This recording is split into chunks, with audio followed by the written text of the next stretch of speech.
जी Nepal HD television अब तपाईं सँगसँगै।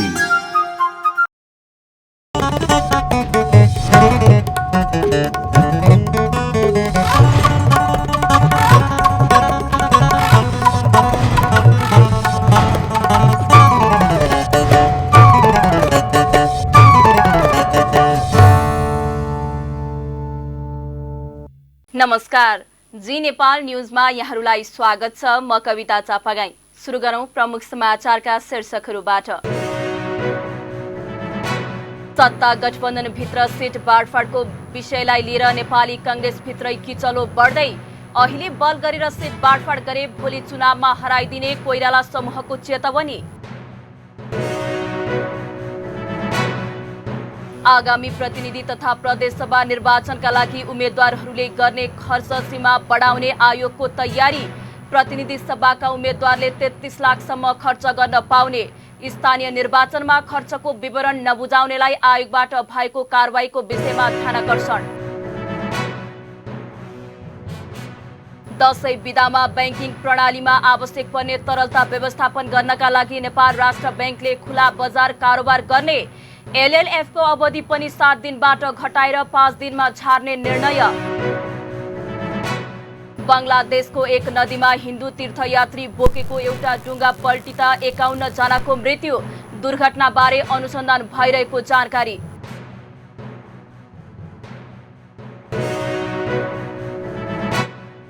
र गण्डकी प्रदेशमा आयोजना हुने नवौं राष्ट्रिय खेलकुदको उद्घाटन राष्ट्रपति भण्डारीद्वारा हुने। खेल असोज 28 देखि कार्तिक 3 गतेसम्म हुने।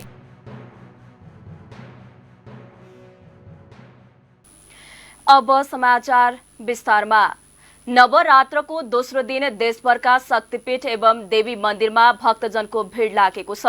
राजधानी जय बागेश्वरी, मैतीदेवी, कालिका स्थान, नक्साल भगवती, भद्रकाली, शोभा भगवती, विजेश्वरी, इन्द्रायणी, रक्तकाली, श्वेतकाली, भद्रकाली, दक्षिणकाली, चामुण्डा माई, सुन्दरी माई, वज्रयोगिनी लगायत मन्दिरमा भक्तजनको भिड लागेको छ।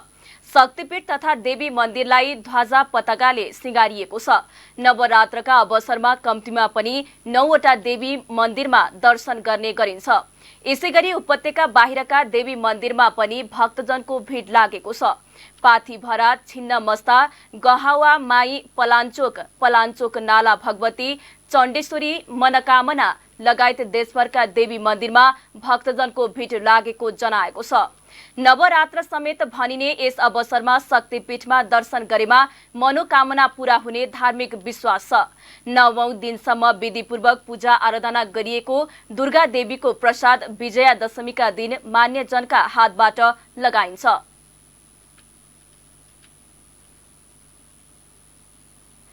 श्रम, रोजगार तथा सामाजिक सुरक्षा मन्त्री शेरबहादुर कुँवरले वैदेशिक रोजगारी सम्बन्धी सेवाहरूलाई छिटो, छरितो र पारदर्शी र प्रभावकारी बनाउन मन्त्रालयको ध्यान केन्द्रित भएको बताउनु भएको छ।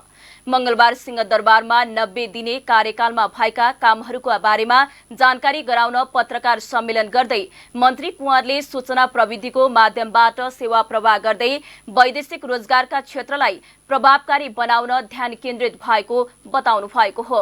उहाँले श्रम स्वीकृति तथा पुनः स्वीकृतिको कामलाई पूर्ण रूपमा अनलाइन प्रणालीमा आबद्ध गराएको जानकारी दिनुभयो। नयाँ गौतम बुद्ध अन्तर्राष्ट्रिय विमानस्थल भैरवा अतिरिक्त 7वटै प्रदेशमा रहेका श्रम कार्यालयहरूबाट वैदेशिक रोजगारीका लागि श्रम स्वीकृति दिने काम भइरहेको उहाँले बताउनुभयो। मन्त्री कुँवरले वैदेशिक रोजगारीमा हुने ठगी नियन्त्रण, राहत तथा उद्धार कार्यलाई प्रभावकारी बनाउन मार्शल टिम गठन गरिएको र भएका ठगी, अलपत्र वा सम्झौता विपरीतका कार्य सम्बन्धित पीडितलाई पीडक मार्फत 48 करोड 4,85,000 क्षतिपूर्ति उपलब्ध गराएको जानकारी दिनुभयो। उहाँले वैदेशिक रोजगारबाट फर्किएका नेपालीहरूका लागि पुनः एकीकरण कार्यक्रम 3 वटा तहबाट सञ्चालनमा रहेको पनि बताउनुभयो। वैदेशिक रोजगारी सम्बन्धी सेवाहरूलाई छिटो, छरितो, पारदर्शी र प्रभावकारी बनाउन सूचना प्रविधिको माध्यमबाट सेवा प्रवाह गरिएको छ। श्रम स्वीकृति तथा पुनः श्रम स्वीकृतिको कामलाई पूर्ण रूपमा अनलाइन प्रणालीमा आबद्ध गरिएको छ। यसबाट श्रम स्वीकृतिको लागि भौतिक उपस्थिति हुनुपर्ने बाध्यताको अन्त भएको छ। नयाँ गौतम बुद्ध अन्तर्राष्ट्रिय विमानस्थल भैरवा अतिरिक्त 7वटै प्रदेशमा रहेका श्रम तथा रोजगार कार्यालयबाट वैदेशिक रोजगारीका लागि श्रम स्वीकृति दिने कार्य भइरहेको छ। वैदेशिक रोजगार व्यवस्थापनसँग जोडिएका व्यवसायी, कर्मचारी, स्वास्थ्य संस्था तथा अभिमुखीकरण सञ्चालन गर्ने संस्थाहरूलाई छुट्टा छुट्टै मुद्दागत रूपमा वैदेशिक रोजगार व्यवस्थापन आचार संहिता 2079 को प्रारम्भिक मस्यौदा तयार गरिएको छ। वैदेशिक रोजगारीमा गई वैदेशिक रोजगार बोर्डबाट कल्याणकारी कार्यहरू अङ्गभङ्ग वा मृत्यु भएका कामदार र निजका परिवारलाई उपलब्ध गराउने आर्थिक सहायता र छात्रवृत्ति सम्बन्धी सेवालाई समेत अनलाइन मार्फत प्रदान गर्ने व्यवस्था गरिएको छ। नेपाल सरकार र जापान सरकारबीच सम्पन्न द्विपक्षीय श्रम समझौतामा उल्लेखित संयुक्त समितिको बैठक वर्ष 2079 श्रावण 18 देखि 19, सन् 2022 अगस्त 3 देखि 4 सम्म काठमाडौँमा सम्पन्न भएको छ। श्रमिकहरूको हकितलाई ध्यानमा राखी नयाँ श्रम गन्तव्य मुलुकको खोजी र श्रम समझौताको नवीकरण गर्ने कार्यलाई अगाडि बढाइएको छ। साउदी अरबिया, सेसेल्ससँग नयाँ श्रम समझौता एवं संयुक्त अरब इमिरेट्स, मलेसिया र कतारसँग भएका श्रम समझौतालाई समसामयिक परिमार्जन गर्ने कार्य प्रारम्भ भएको छ। वैदेशिक रोजगारीलाई सुरक्षित, व्यवस्थित र मर्यादित बनाउन वैदेशिक रोजगार सूचना प्रणालीमा सबैको पहुँच अभिवृद्धि गर्ने कार्यलाई उच्च महत्त्व दिई गन्तव्य मुलुकसँग विस्तार गर्ने नीति मन्त्रालयले अवलम्बन गरिएको छ। वैदेशिक रोजगारलाई सुरक्षित, व्यवस्थित र मर्यादित बनाउन वैदेशिक रोजगार सूचना प्रणाली सबैको पहुँच अभिवृद्धि गर्ने कार्यलाई उच्च महत्त्व दिई गन्तव्य मुलुकसँग विस्तार गर्ने नीति मन्त्रालयले अवलम्बन गरिएको छ। वैदेशिक रोजगारीमा हुने ठगी नियन्त्रणका साथै राहत तथा उद्धार कार्यलाई प्रभावकारी बनाउन मार्शल टिम, शीघ्र प्रत्युत्तर टोली, ऱ्यापिड रेस्पोन्स टिम गठन गरी ठगी नियन्त्रण कार्यलाई प्रभावकारी बनाइएको छ। वैदेशिक रोजगारीमा भएको ठगी गर्ने, अलपत्र पार्ने र सम्झौतामा उल्लेख भएको अनुसारको काममा नलगाउने जस्ता कार्य गराएको भनी वैदेशिक रोजगार विभागमा प्राप्त निवेदनहरूको आधारमा पीडितलाई चालु आर्थिक वर्षमा पीडकबाट क्षतिपूर्ति भराएको रु 48,04,85,000 रुपियाँ क्षतिपूर्ति उपलब्ध गराइएको छ। वैदेशिक रोजगारीको क्रममा भएका व्यक्तिगत ठगीको उजुरी जिल्ला तहमा नै प्रमुख जिल्ला अधिकारीले हेर्न पाउने र कानुन बमोजिम उजुरी उपर कारबाही गरी पीडितलाई क्षतिपूर्ति दिलाउने व्यवस्थाको कार्यान्वयनलाई प्रभावकारी बनाएको छ। मन्त्री कुँवरले आफूले मन्त्रालयको कार्यभार सम्हालेपछि सामाजिक सुरक्षा, व्यावसायिक सेवा विकास तथा तालिम सेवा प्रवाहमा सुधार लगायतका कार्यहरू भएको बताउनुभयो।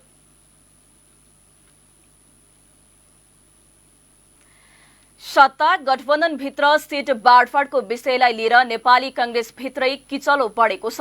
कांग्रेसको संस्थापनेतर पक्षले सिट बाँडफाँडमा कम्प्रोमाइज गरे विद्रोह गर्ने चेतावनी दिइसकेको हो।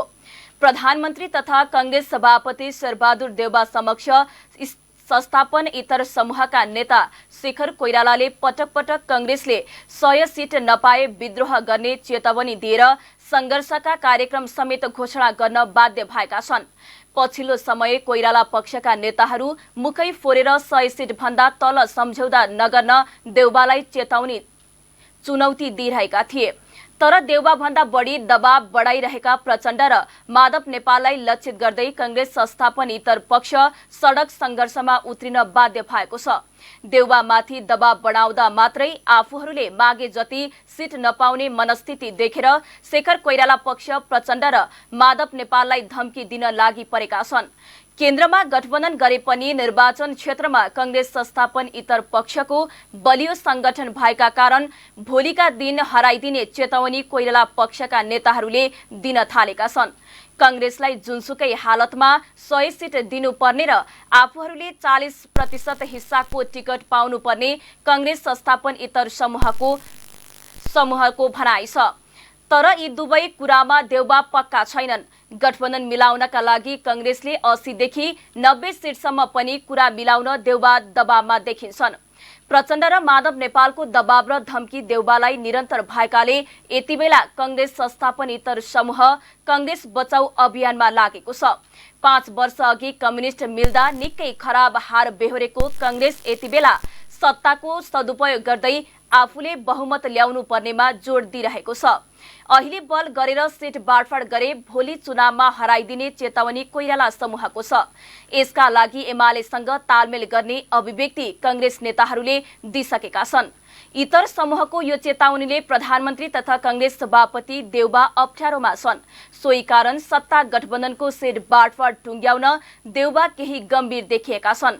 उनले जस्तो सुकै चाँडो सिट बाँडफाँड टुङ्ग्याएर संस्थापन पक्ष खर्चको विरोध मत्तर पार्ने प्रयास गरिरहेका छन्। यसका लागि उनले प्रचण्ड र माधव नेपालसँग पनि सघन छलफल अघि बढाइरहेका छन्। सोही दबावका कारण देउबा प्रचण्ड र माधव नेपाल जतिसक्दो चाँडो सत्ता गठबन्धनको सिट बाँडफाँड टुङ्ग्याउन लागि परेका छन्।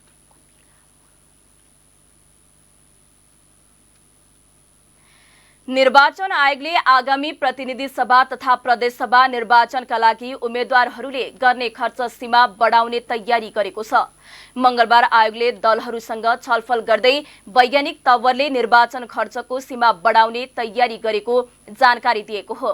2074 को निर्वाचनमा प्रदेश सभातर्फ प्रति उम्मेद्वार 15 लाख र प्रतिनिधि सभातर्फ 25 लाख रुपैयाँ खर्च सीमा तोकिएको थियो। नयाँ प्रस्ताव अनुसार प्रतिनिधि सभाका उम्मेद्वारले 33 लाखसम्म खर्च गर्न पाउनेछन्। निर्वाचन क्षेत्रको मतदाता संख्या, निर्वाचन क्षेत्रको भूगोलको क्षेत्रफल र 2074 देखि 2079 सालसम्म भएको मुद्रास्फीतिको दरलाई आधार बनाइएको छ। छलफलपछि कांग्रेसका नेता भीष्मराज आङदेमले यस अघिको खर्चको सीमालाई हेरफेर गर्ने विषयमा छलफल भएको बताउनुभयो। यस्तै छलफलमा स्थानीय निर्वाचनमा खर्चको विवरण नबुझाउनेलाई आयोगबाट भएको कारबाहीका विषयमा पनि ध्यानाकर्षण गराएको र आयोगले यसलाई गम्भीर रूपमा लिनुपर्ने उहाँले बताउनुभयो। यस्तै नेकपा एकीकृत समाजवादीका नेता गंगालाल तुलाधरले खर्चको सीमालाई वैज्ञानिक तवरले अन्तिम रूप दिनुपर्ने सुझाव दिएको बताउनुभयो। पहिला चाहिँ 15 र 25 को सीमा थियो र अहिले चाहिँ तपाईको 5 वटा उयसमा शीर्षकमा चाहिँ नि 2 लाख को चाहिँ तलमाथि गरेर चाहिँ नि खर्चको सीमानाहरू तोकिने कि भनेर त्यो छलफलमा ल्याएको छ र त्यो छलफलमै छ। त्यसले गर्दाखेरि मैले यस विषयमा अहिले टुङ्ग्याएर बोल्नु उचित हुन्न। यद्यपि अब निर्वाचन आयोगले ल्याएको त्यो सीमाको सम्बन्धमा चाहिँ नि साह्रै ठुलो आपत्ति पनि नहोला, त्यो विषयमाथि चलिराखेकै छ र सँगसँगै चाहिँ अन्य के पनि चलिराखेको छ भन्दाखेरि जस्तो यद्यपि त्यो अब कानुनमा छ र पनि हाम्रो आग्रह के भइरहेको छ भन्दाखेरि जस्तो यो स्थानीय निर्वाचन सम्पन्न भइसके पछाडि खर्चको विवरण उम्मेदवारहरूले नबुझाउँदाखेरिको पछिल्लो चोटि निर्वाचन आयोगले जसरी चाहिँ यो खर्च चाहिँ भरण गर्नका निम्ति जुन खालको चाहिँ कानुनी बाटो अवलम्बन गरेको छ त्यसको विषयमा चाहिँ हामीले विशेष गरी अब हामीहरूले आग्रह गरेका छौँ कि यसमा चाहिँ नियतवश भन्दाखेरि पनि अझ थोरबहुत चाहिँ त्यो खालको चाहिँ गम्भीरता निर्वाचन आयोगले पनि भनिदिन सकेन या चाहिँ त्यो खालको अवस्थामा उम्मेदवारहरू पनि पुग्न सक्नु भएन। किन भन्दाखेरि स्थानीय तहसम्मकोमा यत्रो ठुलो चाहिँ अवस्था आउँछ भनेर पनि गाउँकोले कतिपयले जान्दैन र त्यो विषयमा पनि चाहिँ हामीहरूले अब निर्वाचन आयोगलाई विशेष गरेर आग्रह गरेका छौँ कि चाहिँ त्यस्तो अवस्थामा चाहिँ कहीँ न कहीँ एउटा पुनरावलोकन गर्ने ठाउँहरू हुनसक्छ भनेपछि त्यस विषयमा चाहिँ अलिकति फ्लेक्सिबल हुँदाखेरि बेटर हुन्छ भन्ने ढङ्गबाट कुरा चलेको छ। यद्यपि अब त्यसमा हामी सबै नै बसेर नै यसलाई टुङ्ग्याउनु पर्ने चाहिँ हुन्छ र म फेरि भनौँ कि अहिले हामीहरू यो खर्चको सीमाको विषयमा हामी छलफल गरिराखेका छौँ र त्यो टुङ्गोमा पुगिसकेको छैन र मलाई लाग्छ त्यो अस्ति नै भने योभन्दा अगाडि चाहिँ 15 देखि 25 सम्मको चाहिँ एउटा सीमा थियो। अहिले चाहिँ त्यो सीमा 5 वटा शीर्षकहरूमा चाहिँ बाढिएर आएको छ र प्रत्येकमा 2 लाखको चाहिँ तलमाथि गरेर चाहिँ 33 लाखदेखि तल मलाई लाग्छ त्यसरी आएको छ। त्यसलाई त्यसरी बुझिदिँदा भए ठिकै हुन्छ। यो सीमा सम्बन्धी बैठकमा दलहरूलाई उहाँहरूले तयार गर्नुभएको गृह कार्य उहाँले बनाउनु भएको प्रस्ताव चाहिँ उहाँले सुनाउनु भयो। अघिल्लो चुनावमा भन्दा अहिलेको चुनावको स्थिति चाहिँ 18%ले मुद्रास्फीति भइरहेको स्थितिमा अहिले खर्चको सीमा पनि त्यही अनुसारले गरौँ भन्ने खालको कुरा भयो र अघिल्लो चोटि भन्दा अहिले वैज्ञानिक चाहिँ के अलिक जस्तो मलाई लाग्यो भनेर भने विभिन्न निर्वाचन क्षेत्रहरूलाई चाहिँ जनसङ्ख्या र चाहिँ मतदाताको आकारको आधारमा 5 वटा क्लस्टरमा उहाँहरूले छुट्याउनु भएको छ। 5 वटा क्लस्टरमा छुट्याउँदाखेरि न्यूनतम र अधिकतम भनेर चाहिँ कति खर्च गर्न पाउने भन्ने खालको कुराहरू छ। यी कुराहरू जेसुकै ढङ्गले निर्वाचन आयोगले ल्याएको भए पनि वर्षौनी चाहिँ उम्मेदवारले गर्ने दलहरूले गर्ने खर्चहरू चाहिँ बढ्दै गइरहेको, चुनाव ज्यादै नै खर्चिलो र भड्किलो भइरहेको विषयमा चाहिँ हामीले आफ्नो जिज्ञासा राख्यौँ, आफ्ना कुराहरू राख्यौँ।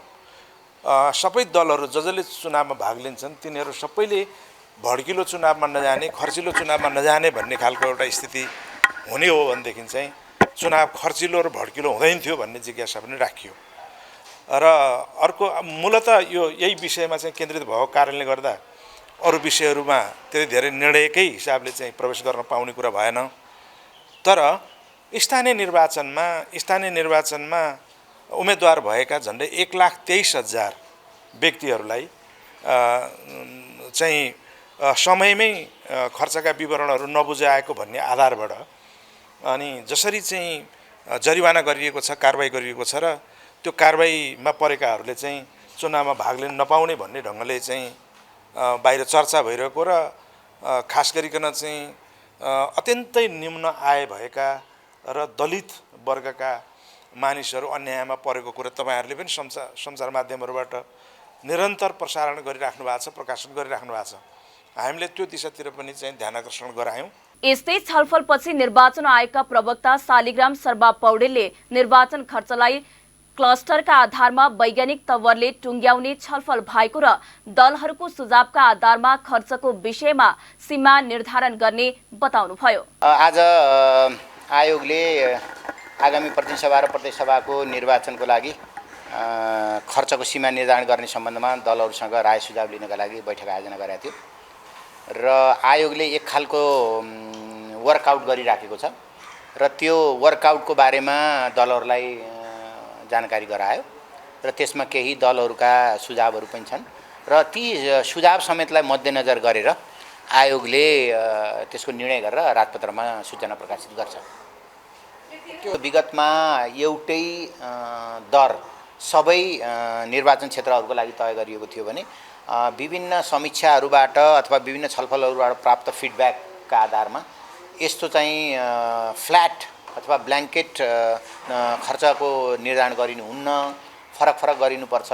मतदाताको सङ्ख्या, भूगोल, होइन, मतदान केन्द्र, किनभने मतदान केन्द्रमा पनि खर्च हुन्छ, दलको जनप्रतिनिधि राख्नुपर्छ, होइन, त्यसो भने मतदान केन्द्र बढी छन् भने त्यसको लागि भनेर यस्ता इन्डिकेटरहरूलाई वेटेज दिएर, होइन, अब मतदाता सङ्ख्यालाई कति दिने वेटेज 50% दिने होला, मतदान केन्द्रलाई 20% दिने होला, होइन, अर्को चाहिँ भूगोललाई दिने होला, यसरी चाहिँ एउटा सर्टेन इन्डिकेटर बनाएर आयोगले प्रस्तुत गरेको थियो। त्यसमा यो टेक्निकल पाटो र वैज्ञानिक ढङ्गले गर्न खोजेकोमा दलहरूको सबैको सहमति रह्यो र विगतमा दिएकोलाई चाहिँ न्यूनतम मानेर त्यसबाट जाँदाखेरि केही बढ्ने सम्भावनाहरू देखिन्छ। त्यो सूत्र लगाउँदाखेरि त्यसमा उहाँहरू सबै सहमत हुनुहुन्छ र त्यो जुन वेटेज छ त्यो वेटेजमा अब अलिकति मतदाता सङ्ख्यालाई वेटेज अलिकति बढाउनुपर्छ कि भन्ने केही दलहरूको सुझाव आएको थियो। अब यो आयोगले प्रचलित कानुन बमोजिम गर्यो, आयोगले प्रचलित कानुन बमोजिम गरेन भनेर आलोचना भएकै हो, यहाँहरूले पनि गरेकै होइन। अहिले आएर आयोगले अक्षरश निर्वाचन आयोग ऐन 2073 को दफा 26 लाई प्रयोग गरेको। आयोग कानुन बनाउने निकाय होइन, कानुन पालना गर्नुपर्छ। गरेन भने बरु अदालतमा कार्यान्वयन गरेन भनेर मुद्दा जान सक्छ, आयोग त्यहाँ ठडिनुपर्छ। अहिले गरेको भनेको कानुनको परिपालना हो।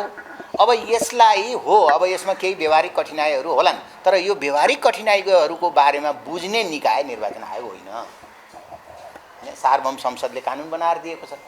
अब त्यही पनि अब के हुन सक्छ, अब माननीय प्रमुख आयुक्तले यस विषयमा पनि दलहरूसँग बसेर के निकास निकाल्न सकिन्छ त, होइन, कानुन बमोजिम निकास निकाल्नु पर्यो नि त, गर्नु पर्यो। अथवा होइन अब यो कहीँ कुनै त्यस्तो निकाय छ कि बिना माफी दिन सक्ने, त्यस्तो भयो, त्यस्तो खोजी गर्नु पर्यो, छलफल गर्नु पर्यो भन्ने कुराहरू भएको छ।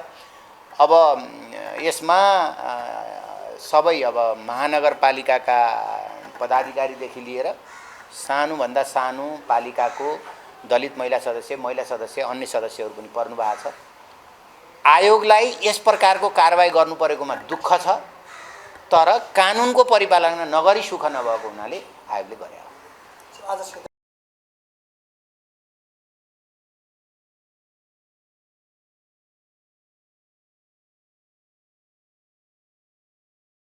स्थानीय निर्वाचनको खर्च नबुझाउने विषयमा आयोगले गरेको निर्णयमा पनि दलहरूसँग पुनः छलफल गरी निकास खोज्ने प्रतिबद्धता जनाएको छ।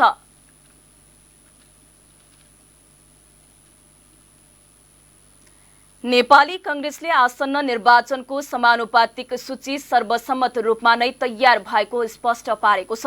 मंगलबार पार्टी कार्यालय सानेपामा पत्रकार सम्मेलन गर्दै कांग्रेस प्रवक्ता प्रकाश शरण महतले समानुपातिक सूची एकलौटी रूपमा उम्मेद्वार छनौट भएको भन्ने कुरामा कुनै सत्यता नरहेको र सर्वसम्मत रूपमा नै सूची तयार पारिएको दावी गर्नुभएको हो।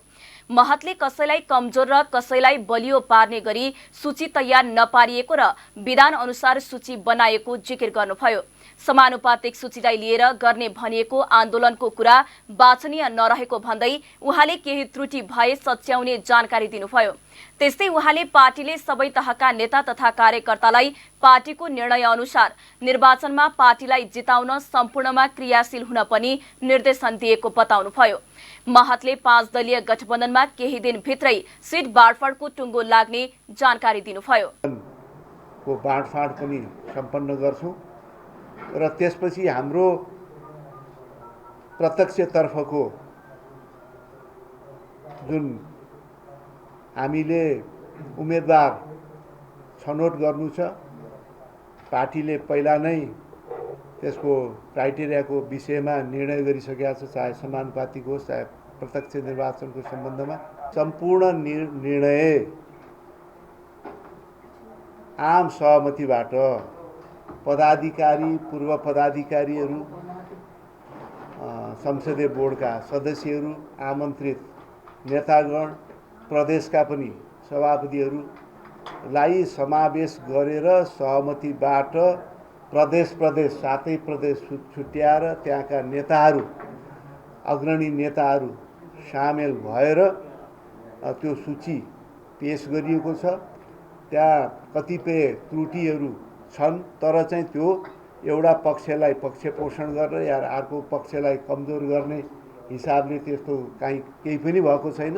त्यसकारण त्यो विषयलाई उठाएर त्यहाँ एकलौटी गरियो या छलफलै भएन भन्ने कुरामा कुनै पनि सत्यता छैन। म यहाँहरू मार्फतै देशभरि छरिनुभएका हाम्रा पार्टीका शुभचिन्तक, समर्थक, पार्टीका विभिन्न निकायको नेतृत्वमा गरिरहनु भएका साथीहरूलाई सुस्पष्ट रूपमा म फेरि पनि के भन्न चाहन्छु भने त्यसमा कुनै पनि सत्यता छैन र अहिले त्यो किसिमको कुराले जुन किसिमको 10% पनि छैन या हामी यस्तो गर्छौँ उस्तो गर्छौँ भन्ने जस्ता जुन अभिव्यक्तिहरू चाहिँ आइराखेका छन् त्यो वाञ्छनीय होइन र सम्पूर्ण निर्णय सहमतिबाटै भएको छ र चाहिँ जहाँ चाहिँ त्रुटिहरू भएको छन् त्यो स्वाभाविक रूपमा त्यो हुन्छ।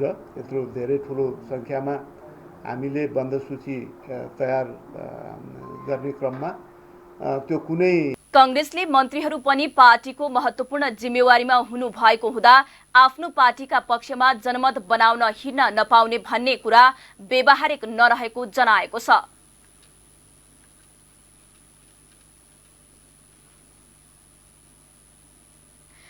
काठमाडौँ महानगरपालिकाले चाडपर्व लक्षित अनुगमनलाई तीव्रता दिएको छ। बजार व्यवस्थापन तथा उपभोक्ता हित संरक्षण समितिकी संयोजक एवं महानगरकी उपप्रमुख सुनिता डंगोलको नेतृत्वमा मंगलबार काठमाडौँका विभिन्न स्थानमा पुगेर बजार अनुगमन गरेको हो।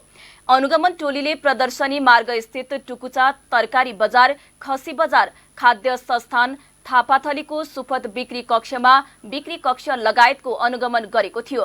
त्यस्तै टोलीले कलंकीमा रहेको भात भटिनी सुपरमार्केटमा खाद्य वस्तुको बिक्री व्यवस्था अनुगमन गर्दै सामानको मूल्य, उत्पादन मिति, म्याद सकिने मिति, अधिकतम मूल्य जस्ता पक्षमा ध्यान दिन सुझाव दिएको थियो। अनुगमनपछि महानगरकी उपप्रमुख डंगोलले बजारमा गलत गर्ने सबैलाई कारबाही गरिने स्पष्ट पार्नुभयो। स्वस्थ र गुणस्तरीय सामान, सुपथ मूल्यका लागि उपभोक्ता आफै सचेत हुनुपर्ने उहाँको भनाइ छ। आज हामीले बजार अनुगमन गर्दाखेरि पनि खाद्यान्नमा हामी अहिले छौँ र त्योभन्दा अगाडि हामीले तरकारी बजार र खसी बजारमा गऱ्यौँ। यसै गरी हामी त अहिले एउटा टोलीमा मात्र फलोअप गर्दा हो र सँगसँगै हामीले 3 देखि 4वटा टोलले हरेक दिन बजार अनुगमनलाई चाहिँ टार्गेट बनाएर फिल्डमा जाने भनेर गरिरहेका छौँ र उहाँहरूले पनि हामीले चाहिँ मासु पसलदेखि लिएर डिपार्टमेन्टल स्टोरदेखि लिएर गोदामहरू सबै ठाउँमा चाहिँ अनुगमन गर्ने। विशेष गरी यो दसैँमा किन भन्ने पनि कुरा हुन सक्छ र दसैँको समयमा धेरै किनबेच हुने किनमेलको काम पनि धेरै हुने र दसैँको समयमा धेरै जसो अनियमितता हुने पनि देखिएको छ। बजारमा प्राइस हाइक हुने, कति कुरा त स्कार्सिटी भन्दै नै अनि सबै कुरा स्टोर गरेर राख्ने यस्तो खालको प्रचलन योभन्दा अगाडि पनि नभएको होइन। त्यस अर्थमा पनि हामीले यो बजार दसैँ टार्गेटै गरेर पनि बजार अनुगमन गरिरहेका छौँ। तर यद्यपि यो चाहिँ दसैँमा मात्र हुने होइन। आजको फाइन्डिङ्स के आयो? आजको फाइन्डिङ्स भन्दाखेरि विशेष गरी हामीले 3टा अप्रोचमा अगाडि बढेका छौँ। एउटा भनेको प्रमोसनल नै हो। कतिजना चाहिँ सुसूचित नै हुनुहुन्न कि उहाँहरूलाई जानकारी छैन, दर्ता गर्नुपर्छ थाहा छैन। दर्ता गरेका छौँ भन्नुहुन्छ के भन्दा अघि हामीले पनि देखिहाल्यौँ, दर्ता गरेका छौँ भन्नुहुन्छ तर ओडामा गर्ने भन्ने कुराहरू कतिलाई थाहा छैन नि त। त्यही भएर जो चाहिँ सचेत हुनुहुन्न उहाँहरूलाई सचेत बनाउने नै हो पहिलो प्राथमिकता भनेको। हामीले फर्स्टमा नै पनिसमेन्ट भन्दा अवेरनेसतर्फ जानुपर्छ भन्ने। यद्यपि जो सचेत हुनुहुन्छ सचेत हुँदाहुँदै पनि लापरवाही गरेको खण्डमा भने हामीले कानुनी कारबाही दायरामा। उहाँले चाडपर्वपछि पनि निरन्तर अनुगमन हुने जानकारी दिनुभयो।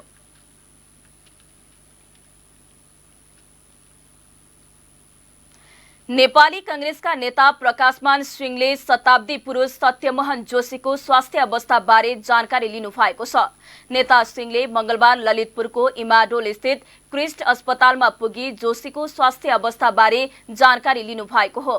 नेता सिंहले उहाँको स्वास्थ्य अवस्थाबारे जानकारी लिँदै शीघ्र स्वास्थ्य लाभको कामना गर्नुभयो। सो क्रममा जोशीले आफ्नो अन्तिम इच्छा चक्र सम्बरको पौभा चित्र सरकारलाई प्रदान गर्ने रहेकोमा यसलाई बनाउनका लागि सरकारले आवश्यक सहयोग गर्न आग्रह गर्नुभएको नेता सिंहले बताउनुभयो। मैले त उहाँको स्वास्थ्यको बारेमा चाहिँ जानकारी लिए र उहाँले के भन्नुभयो भन्दाखेरि मेरो चाहिँ ट्रिटमेन्ट पनि राम्रै भइरहेछ, मेरो पनि अब उमेर पनि धेरै भइसकेको छ, मेडिकली त सबै गर्नुपर्ने भइ नै रहेछ, मलाई चाहिँ केही छैन त्यसमा। उहाँको चाहिँ खास गरेर यो अहिले उहाँको चाहिँ जुन एउटा चाहना चाहिँ के रहेछ भन्दाखेरि अहिले यो बागमती प्रदेशबाट यो चाहिँ जुन पर्यटन र संस्कृति मन्त्रालयबाट उहाँको चाहिँ त्यो एउटा पौवा चक्र सम्बद्ध पौवा त्यो बनाउने उहाँको चाहिँ ठुलो इच्छा रहेछ र त्यो चाहिँ अब गभर्मेन्टले चाहिँ एन्डोर्स पनि गरिसकेको र त्यो एउटा चाहिँ चाँडै होस् भन्ने चाहिँ उहाँको चाहना र हेल्थको अब चाहिँ सबैको मलाई चाहिँ के छ भन्दाखेरि शुभकामना सबैले दिइरहेको छ, मेडिकली पनि राम्रै भइरहेको छ। मेरो चाहिँ अलिकति हेल्थ यो चाहिँ एजको कारणले पनि होला भनेर चाहिँ उहाँले चाहिँ। शताब्दी पुरुष जोशी डेंगू संक्रमणका कारण किस्ट अस्पतालमा उपचाररत हुनुहुन्छ। पूर्व प्रधानमन्त्री तथा नेकपा एमालेका अध्यक्ष केपी शर्मा ओलीले बालिकालाई बलात्कार गरेको अभियोगमा जेल जीवन बिताएका व्यक्तिलाई आफ्नै निवासमा भव्य स्वागत गर्नुभएको छ। 5 वर्ष जेल जीवन बिताएका धादिङ ज्वालामुखी गाउँपालिका 2 का लालबहादुर कार्कीलाई अध्यक्ष ओलीले आफ्नै निवासमा बोलाएर सोमबार स्वागत गर्नुभएको हो। कार्कीले स्थानीय एक बालिकालाई बलात्कार गरेको अभियोगमा जिल्ला अदालत धादिङको फैसलाको आधारमा 5 वर्ष जेल जीवन बिताएर निस्केका व्यक्ति हुन्। जिल्ला कारागार धादिङको अभिलेखमा कार्कीले 5 वर्ष जेल जीवन बिताएको उल्लेख रहेको एक प्रहरी अधिकृतले बताउनुभयो। बलात्कार अभियोगमा पक्राउ पर्दा उनी माओवादीका नेता थिए। त्यतिबेला माओवादी नेताहरूले उनलाई जोगाउन प्रयास गर्दा पनि बलात्कार प्रमाणित भएपछि उनलाई 5 वर्ष जेल सजाय भएको थियो। विवेकशील साझा पार्टीका पूर्व अध्यक्ष रविन्द्र मिश्र राष्ट्रिय प्रजातन्त्र पार्टी राप्रपाका वरिष्ठ उपाध्यक्ष हुनुभएका छन्। नेता मिश्रले वरिष्ठ उपाध्यक्षमा सहमति बनाइसकेपछि भोलि पार्टी प्रवेश कार्यक्रम राखिएको प्रवक्ता मोहन श्रेष्ठले बताउनुभयो। राप्रपा र रविन्द्र मिश्र नेतृत्वको बृहत ध्रुवीकरण पक्षधर समूहबीच बुधबार काठमाडौँमा एकता घोषणा समारोह हुने उहाँले बताउनुभयो। गत वैशाखमा भएको स्थानीय तहको निर्वाचनमा पार्टीले सोचे जस्तो नतिजा ल्याउन नसकेपछि नेतृत्व छाडेर मिश्रले सोमबार पार्टी परित्याग गरेको घोषणा गरेका थिए।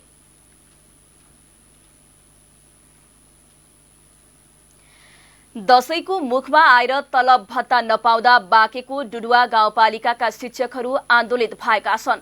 दशैं पेस्की सहितको तलब बुझ्ने समयमा तलब नआएको सूचना पाएपछि शिक्षकहरू गाउँपालिकाको शिक्षा तथा खेलकुद शाखामा अनिश्चितकालका लागि तालाबन्दी गरेका हुन्। नेपाल शिक्षक महासंघ डुडुवाको अगुवाईमा शुक्रबार एक दिनका लागि गाउँपालिकाको शिक्षा शाखामा तालाबन्दी गरेर विज्ञप्ति जारी गर्दा पनि कुनै सुनवाई नभएपछि अनिश्चितकालीन तालाबन्दी गर्ने निर्णय गरिएको र आज दिनभर गाउँपालिकाका परिसरमा धरना दिएको शिक्षक महासंघ डुडुवाका अध्यक्ष भूपेन्द्र रेग्मीले जानकारी दिनुभयो। दशैंको घटस्थापनादेखि छठ पर्वसम्म विद्यालयमा लामो बिदा हुने भएकाले तलब नपाउँदा टाढा घर भएका शिक्षकहरूलाई घर जान समेत समस्या भएको अध्यक्ष रेग्मीले बताउनुभयो। टाढाका शिक्षकहरूलाई केही विद्यालयले पेस्की स्वरूप भाडा मात्र उपलब्ध गराएको उहाँले बताउनुभयो। शिक्षकले यस चालु आर्थिक वर्षको साउन महिनादेखिको तलब दशैंमा समेत नपाउँदा तालाबन्दी गर्न बाध्य भएको शिक्षक महासंघ डुडुवाका सल्लाहकार राजेन्द्र राज सिग्देलले जानकारी दिनुभयो। डुडुवा गाउँपालिकामा स्थानीय जनप्रतिनिधि बीच राजनैतिक खिचातानीले गर्दा शिक्षक र कर्मचारीहरू मारमा परिरहेको सिग्देलले बताउनुभयो। नेपालमा थप 54 जनामा कोरोना संक्रमण पुष्टि भएको छ। देशभर गरिएको 1729 पीसीआर परीक्षणका क्रममा 42 जना र 2100 एन्टिजेन परीक्षणका क्रममा 12 जनामा कोरोना संक्रमण पुष्टि भएको हो। कोरोनाका कारण मंगलबार पनि कसैको मृत्यु नभएको स्वास्थ्य मन्त्रालयले जनाएको छ। त्यस्तै थप 76 जना संक्रमण मुक्त भएका छन्।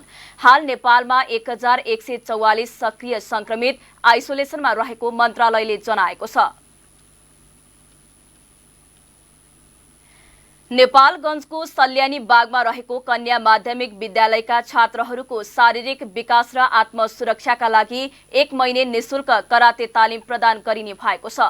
तालिमको उद्घाटन गर्दै नेपालगञ्ज उपमहानगरपालिका वडा नम्बर 4 का अध्यक्ष गोपाल पुनले यस्ता तालिमले समाजमा किशोरीमाथि भइरहेको घटनालाई रोक्न मद्दतका साथ स्वास्थ्य तन्दुरुस्ती राख्नका लागि सहयोग पुर्याउने बताउनुभयो।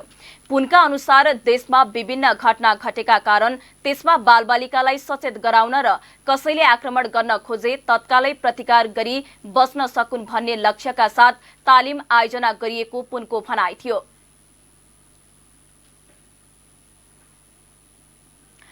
अब अर्थ समाचार।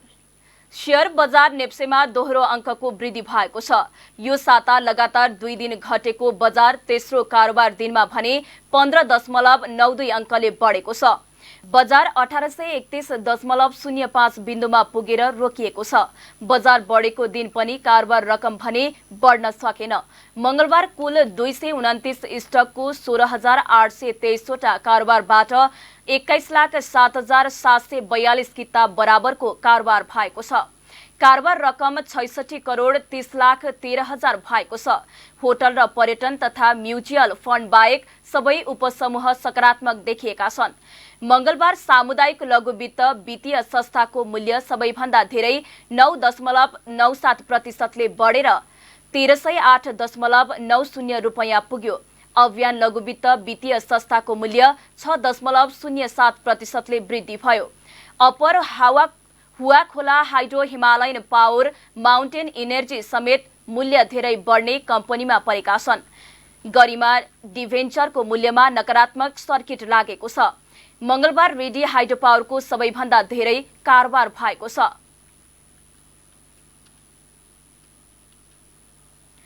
दशैं बिदामा बैंकिङ प्रणालीमा आवश्यक पर्ने तरलता व्यवस्थापन गर्नका लागि नेपाल राष्ट्र बैंकले खुला बजार कारोबार नियमावली 2068 संशोधन गर्ने भएको छ। यो वर्ष दशैंमा शनिबार समेत लगातार 8 दिन सार्वजनिक बिदा रहेको छ। उक्त अवधिमा बैंकिङ प्रणालीमा तरलताका कारण आउन सक्ने समस्यालाई मध्यनजर गर्दै विनियमावली संशोधन मार्फत स्थायी तरलता सुविधाको अवधि बढाउन लागि राष्ट्र बैंक स्रोतले जनाएको छ। राष्ट्र बैंकले मौद्रिक नीतिमा उल्लेख भएको खुला बजार कारोबार स्थिरीकरण कोषको व्यवस्था गर्ने गरी विनियमावलीमा समावेश गर्ने तयारी गरेको छ। तरलता व्यवस्थापनलाई थप प्रभावकारी बनाउन आर्थिक वर्ष 2079-80 को बजेट वक्तव्यमा व्यवस्था भए बमोजिम खुला बजार कारोबार स्थिरीकरण कोषको व्यवस्था गरी कार्यान्वयनमा ल्याइनेछ। मौद्रिक नीतिमा यस्तै दैनिक तरलता सुविधालाई ओभरनाइट बनाउने बताएको केन्द्रीय बैंकले स्थायी तरलता सुविधा सरकारी ऋणपत्रको धितोमा बैंकहरूले लिँदै आएकोमा त्यसमा कडाई गरेर अघिल्लो साताको अन्त्यमा कायम स्वदेशी निक्षेपको 1% मात्रै दिने व्यवस्था मौद्रिक नीतिमा गर्यो। यस्तै एलएलएफए को अवधि पनि 7 दिनबाट घटाएर 5 दिनमा झार्ने निर्णय गरेको छ। उक्त व्यवस्था कार्यान्वयनमा गइसकेको छैन। सोही व्यवस्थालाई कार्यान्वयन विधानमा कार्यविधिमा आवश्यक संशोधन गर्ने मौद्रिक नीतिमा उल्लेख थियो। त्यसलाई कार्यान्वयन गर्ने गरी संशोधन हुन लागेको विनियमावलीले दशैंमा तरलता व्यवस्थापन गर्नेबाट पनि खोल्ने राष्ट्र बैंकले जनाएको छ। हाल 7 दिनको एसएलएफ सुविधा भए पनि दशैंमा शनिबार समेत लगातार 8 दिन बिदा रहेको छ, जसले गर्दा केन्द्रीय बैंक दशैं अगाडि नै हतारमा विनियमावली संशोधनमा जुटेको हो।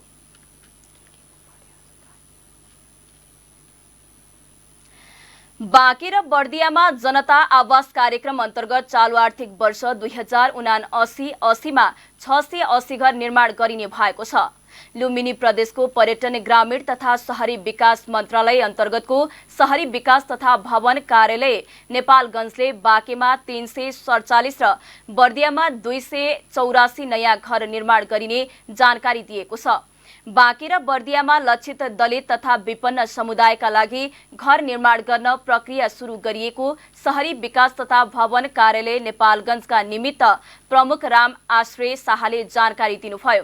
विपन्न घर निर्माण गर्ने परिवारको छनौटका लागि सम्बद्ध प्रदेशको निर्वाचित प्रदेश सांसदको नेतृत्वमा समिति रहने व्यवस्था छ। कार्यक्रम अन्तर्गत पहिलो चरणको काम अन्तिम चरणमा पुगेको जानकारी दिनुभयो। पहिलो चरणमा बाँके र बर्दियामा 3100 घर निर्माण गर्ने कार्यक्रम रहेकोमा हालसम्म 2847 घर निर्माणका लागि कायम भइसकेका छन्। ती मध्ये 2144 घर निर्माण भई हस्तान्तरण गरिएको छ। 703 घर निर्माणका लागि कार्यान्वयनका क्रममा छन् भने 253 घर मात्रै निर्माण गर्नुपर्नेछ।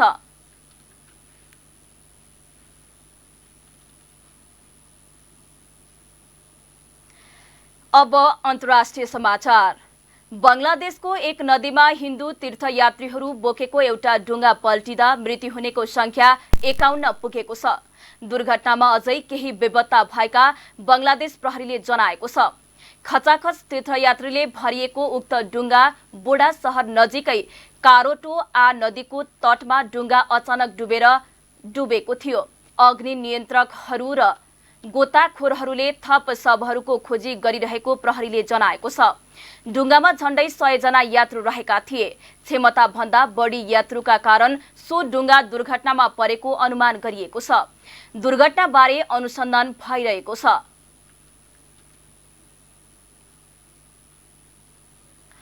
अब खेल समाचार। मालदिप्समा भइरहेको महिला बास्केटबल च्याम्पियनसिपमा नेपालले आज आफ्नो दोस्रो खेल श्रीलङ्कासँग खेल्दैछ। नेपाल र श्रीलङ्का बीचको खेल नेपाली समय अनुसार राति 9:15 बजे सुरु हुनेछ। पहिलो खेलमा नेपाल घरेलु टोली मालदिप्ससँग 51-47 ले पराजित भएको थियो। श्रीलङ्काले भने भुटानलाई 98-33 ले सहजै हराएको थियो। भारतले अन्तिम समयमा नाम फिर्ता लिएपछि उपाधि जित्ने लक्ष्य रहेको नेपाल सामु पहिलो हारले चुनौती थपिएको छ। पहिलो जितको खोजीमा रहेको नेपालका लागि श्रीलङ्का विरुद्धको खेल चुनौतीपूर्ण हुने ठानिएको छ। सन् 2016 मा नेपालमा भएको प्रतियोगितामा श्रीलङ्का च्याम्पियन बन्दा नेपाल उपविजेता भएको थियो। दक्षिण एसियाका 4 राष्ट्र मात्र सहभागी प्रतियोगितामा नेपालले अन्तिम खेलमा भुटानसँग बुधबार खेल्नेछ। गण्डकी प्रदेशमा आयोजना हुने 9औं राष्ट्रिय खेलकुदको उद्घाटन राष्ट्रपति विद्यादेवी भण्डारीले गर्ने हुनुभएको छ। 9औं राष्ट्रिय खेलकुद तयारी तथा व्यवस्थापन समितिले मंगलबार आयोजना गरेको कार्यक्रममा 9औंको उद्घाटन असोज 28 गते शुक्रबार राष्ट्रपति भण्डारीले गर्ने जानकारी दिएको हो। यस्तै 9औं राष्ट्रिय खेलकुदको समापन कार्तिक 3 गते प्रधानमन्त्री शेरबहादुर देउवाले गर्ने समितिले जनाएको छ। 9औंको उद्घाटन र समापन पोखरा स्थित पोखरा रंगशालामा हुने तालिका रहेको छ। यस्तै खेलाडी व्यवस्थापक प्रशिक्षकलाई कोटा अनुसार खेल पोसाक लगायतका सुविधा उपलब्ध गराइएको बताएको छ। कार्यक्रममा राखेपका सदस्य सचिव टंकलाल घिसिङले 9औं राष्ट्रिय खेलकुदमा उत्कृष्ट खेल प्रदर्शन गर्ने खेलाडीहरूलाई प्रतियोगितापछि क्लोज क्याम्पमा राख्ने र अन्य अन्तर्राष्ट्रिय प्रतियोगिताहरूमा अवसर प्रदान गर्ने बताउनुभयो। उहाँले खेल सम्पन्न गर्नका लागि सरकार लगायत सबैबाट सहयोग प्राप्त भएको र यसअघि भन्दा उत्कृष्ट ढंगले प्रतियोगिता सञ्चालन गर्ने धारणा राख्नुभयो। काँधमा छ। म सम्पूर्ण प्रशिक्षकहरू र राष्ट्रिय संघ पदाधिकारीहरूलाई के भन्छु भने मन्त्रालय र परिषदले विगतमा पनि हामीले गत आर्थिक वर्षमा पनि हामीले 40 दिनको विशेष क्याम्प सञ्चालन गर्यौं। 30 दिनभित्र 23वटा खेलको राष्ट्रिय टिमको छनौट गरेर आफ्नो 1900को तयारीलाई अगाडि बढायौं। ती 1900को त्यति बेला भएका प्रशिक्षण भएका सबै खेलाडीहरूले पनि 9औं राष्ट्रिय खेलकुद खेल्नुपर्नेछ भन्ने हामीले राखेका छौं र उहाँहरूले त्यहाँनिर जसले जित्नुहुनेछ, जसले उत्कृष्ट प्रदर्शन गर्नुहुनेछ ती खेलाडीहरूलाई हामी निश्चितै रूपमा 9औं राष्ट्रिय खेलकुद पश्चात लगतै क्लोज क्याम्प अर्थात् विशेष ट्रेनिङ क्याम्पहरू हामीले सञ्चालन गर्नेछौँ कि त्यसका लागि हामीसँग मन्त्रालयबाट नेपाल सरकारबाट 1900 एसियाली खेलकुदको तयारीको लागि भनेर हामीले 10 करोड बजेट प्राप्त गरिसकेका छौँ। यो सबै कुरा पनि म राष्ट्रिय सङ्घका अध्यक्षज्यूहरूलाई र प्रतिनिधिहरूलाई जानकारी गराउन चाहन्छु कि हामीले 365 दिनै ट्रेनिङ नगरिकन हामीले मेडलको अपेक्षा गरेर हुँदैन। हामीले प्रतियोगिताको मुखमा हिँडेर गएपछि हतार गरेर 5 स्टार होटलमा राखेर खेलाडीलाई तयार गरेर पठाउने चलन हाम्रो पुरानो रोग हो। त्यो रोगबाट हामी अब मुक्त हुन चाहिरहेका छौँ कि खेलाडीले 5 स्टार होटल चाहेको छैन, खेलाडीले लामो प्रशिक्षण चाहेको छ, खेलाडीले व्यवस्थित तयारी चाहेको छ र त्यो व्यवस्थित तयारी हामी दिलाउनका निमित्त उद्यत छौँ। 9औं राष्ट्रिय खेलकुदले यी सबै उद्देश्यहरूलाई परिपूर्ति गर्न सकिन्छ भन्ने कुरामा म विश्वास राख्दछु। खास गरिकन यहाँहरूसँग आजको अन्तर्क्रिया 2-3वटा कुराहरूको विषयमा हो, किनकि हामीले साथीहरूलाई म तपाईहरु सबैलाई भन्छु किनकि यसपटक पहिलाको भन्दा केही बजेटमा बढोत्तरी भए पनि खास गरिकन खेलाडीलाई दिने सुविधा, सङ्घहरूलाई दिने खेल सञ्चालनका लागि दिने अनुदान, यी सबै कुराहरुमा पनि हामीले अलि बढी नै अपेक्षा गरेका थियौं। बढी भन्नाले आजको आवश्यकताको आधारमा अपेक्षा गरेका थियौं, विगतको भन्दा बढी हो यसकारणले बढी भनेको, तर आजको आवश्यकताको आधारमा पेश गरेका थियौं, तर त्यो अनुसार स्वीकृत हुन सकेन। एउटा खेल सङ्घलाई त्यो खेल सञ्चालनका लागि 2 लाख मात्रै स्वीकृत भएको छ। त्यो राष्ट्रिय सङ्घहरूलाई हामीले तपाईहरुको एकाउन्टमा पठाउने गरी चाहिँ यो तपाईहरुलाई पठाएको अहिले दिएको विभिन्न ट्युआर र सूचनाहरू सम्बन्धी त्यहाँ एटेच भएको फाइलमा जानकारी छ। कतिपय खेलको हकमा जस्तै टिम खेल 2 ठाउँ हुने खेलहरू पनि छन्, जस्तै क्रिकेट, जस्तै भलिबल, जस्तै फुटबल, यस्ता कतिपय खेलहरू छ जो बास्केटबल टिम गेम हो तर 2टा ठाउँमा हुँदैछ र यसको जटिलताको विषयमा अलिकति यसलाई कसरी सम्बोधन गर्ने भन्ने विषयमा पनि राष्ट्रिय खेलकुद परिषदले मन्त्रालयसँग सल्लाह गरिराखेको छ, सम्बोधन गर्ने गरी प्रयत्न गरिराखेको छ। किनभने यसको 2टा समारोह हुने भयो, ओपनिङ हो। पुरुष क्रिकेटको अस्ति काठमाडौँमा भयो, महिला क्रिकेटको फेरि पोखरामा हुँदैछ, भलिबलको कास्की र म्याग्दीमा हुँदैछ, फुटबलको स्याङ्जा र कास्कीको चाहिँ गोष्ठेघाटमा हुँदैछ, कास्कीको गोष्ठेघाट, स्याङ्जाको पुतली बजार हुँदैछ। त्यसै गरी अर्को हाम्रो बास्केटबलको पनि पोखरा रङ्गशालाभित्र रहेको बास्केटबल कोर्टमा पुरुष हुनेछ भने महिला तनहुँको दमौलीमा हुनेछ। यसो हेर्दाखेरि यस्तो टिम खेल, टिम गेम तर 2टा भेन्यूमा हुने भएको कारणले ती खेलहरूको सन्दर्भमा फरक ढङ्गले सोचिनुपर्छ भन्ने कुरामा हामीलाई पनि अनुभूति भएको छ। र तपाईहरुले खास गरिकन तपाईहरुको काँधमा अर्को के दायित्व छ भने निर्णायक छनौटको दायित्व छ, रेफ्रीहरूको छनौटको दायित्व छ।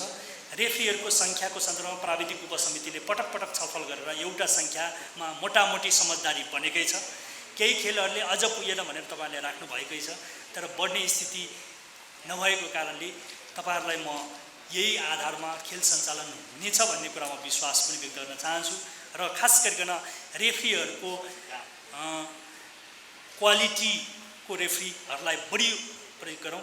हाम्रो प्रचलनमा 3वटा खालका चाहिँ रेफ्रीहरू हामीले चाहिँ खेल सञ्चालन गर्दाखेरि परिचालन गरेको अनुभूति पनि पेश गर्न चाहन्छु। एउटा अन्तर्राष्ट्रिय रेफ्री, अर्को राष्ट्रिय रेफ्री, अर्को स्थानीय रेफ्री भन्दो रहेछ। तर मलाई के लाग्छ भने यसमा संशोधन अन्तर्राष्ट्रिय र राष्ट्रिय गर्नुपर्ने रहेछ भन्ने मलाई अहिले आएर भइराखेको छ। यहाँहरूले पनि त्यही अनुसार बुझ्नु होला। स्थानीयलाई प्रमोट गर्नुपर्छ भन्ने नाममा राष्ट्रिय खेलकुद प्रतियोगिता हो यो, किनभने उसले राष्ट्रिय प्रतियोगिता सञ्चालनका लागि अनुमति छ कि छैन, होइन? अन्तर्राष्ट्रिय महासङ्घको त्यो खालको चाहिँ उसले आफ्नो योग्यता, रेफ्री सम्बन्धीको योग्यताको कुरा, यी सबै कुरालाई मध्यनजर गरेर यहाँहरू सबैले खेललाई निकै व्यवस्थित बनाउने। 9औं राष्ट्रिय खेलकुद असोज 28 देखि कार्तिक 3 गतेसम्म हुनेछ। पुरुष क्रिकेट भने काठमाडौँमा सम्पन्न भइसकेको छ। 9औं राष्ट्रिय खेलकुदमा 7 प्रदेश, नेपाल आर्मी, नेपाल प्रहरी, एपीएफ र एनआरएन गरी 11 टिमले सहभागिता जनाउनेछन्। खेल समाचारसँगै हामी जी नेपाल न्युजको अन्त्यमा आइसकेका छौं। जाँदा जाँदै प्रमुख समाचारका शीर्षकहरू पुनः एकपटक। सत्ता गठबन्धनभित्र सिट बाँडफाँडको विषयलाई लिएर नेपाली कांग्रेसभित्रै किचलो बढ्दै। अहिले बल गरेर सिट बाँडफाँड गरे भोलि चुनावमा हराइदिने कोइराला समूहको चेतावनी। आगामी प्रतिनिधि तथा प्रदेशसभा निर्वाचनका लागि उम्मेद्वारहरूले गर्ने खर्च सीमा बढाउने आयोगको तयारी। प्रतिनिधि सभाका उम्मेद्वारले 33 लाखसम्म खर्च गर्न पाउने। स्थानीय निर्वाचनमा खर्चको विवरण नबुझाउनेलाई आयोगबाट भएको कारबाहीको विषयमा ध्यानाकर्षण। दशैं बिदामा बैंकिङ प्रणालीमा आवश्यक पर्ने तरलता व्यवस्थापन गर्नका लागि नेपाल राष्ट्र बैंकले खुला बजार कारोबार गर्ने। एलएलएफको अवधि पनि 7 दिनबाट घटाएर 5 दिनमा झार्ने निर्णय। बंगलादेशको एक नदीमा हिन्दू तीर्थयात्री बोकेको एउटा डुङ्गा पल्टिँदा 51 जनाको मृत्यु। दुर्घटनाबारे अनुसन्धान भइरहेको जानकारी।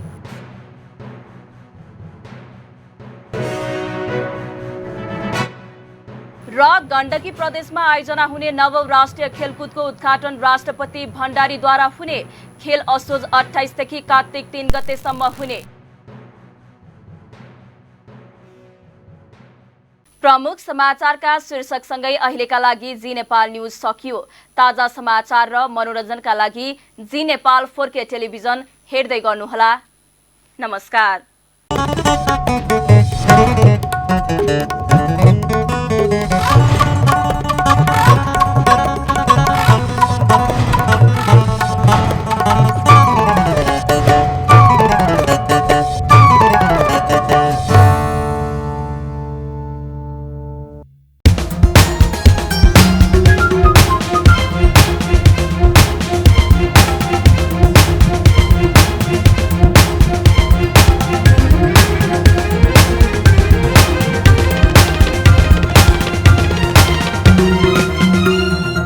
जी नेपाल HD टेलिभिजन अब तपाईं सँगसँगै